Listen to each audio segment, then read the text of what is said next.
राजधानी लखनऊ के गोमतीनगर के जानकी मंदिर आश्रम में एक साध्वी को नशीला पदार्थ खिलाकर 4 साधकों ने सामूहिक दुराचार किया।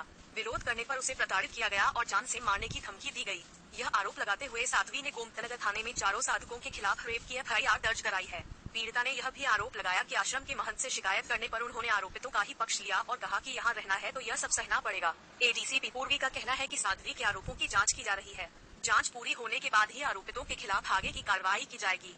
मूल रूप से प्रयागराज के करछना की रहने वाली साध्वी ने पुलिस को बताया कि वह पहले मथुरा के रुक्मणी बिहार आश्रम में रहती थी। 1 साल पहले वह प्रयागराज में माघ मेले में गई थी। यहीं पर एक साधिका से मुलाकात हुई थी। इस साधिका ने उसे बताया था कि वह गोमतीनगर स्थित जानकी मंदिर से आई है। मेला खत्म होने तक दोनों के बीच अच्छी दोस्ती हो गई थी। सावन में यह साधिका वृंदावन स्थित रुक्मणी बिहार आश्रम में आई थी। यहाँ 20 दिन वह साध्वी के साथ रही थी। इसी दौरान साधिका ने उसे बताया था कि जानकी मंदिर आश्रम के महंत हनुमान दास ने उसे अपने आश्रम में बुलाया है। उसके कई बार कहने पर वह लखनऊ इस आश्रम में आकर रहने लगी थी। 4 अक्टूबर को यह साधिका भाई की तबीयत खराब होने की बात कहकर वाराणसी चली गई थी। नशीला पदार्थ खिलाकर रेप किया गया।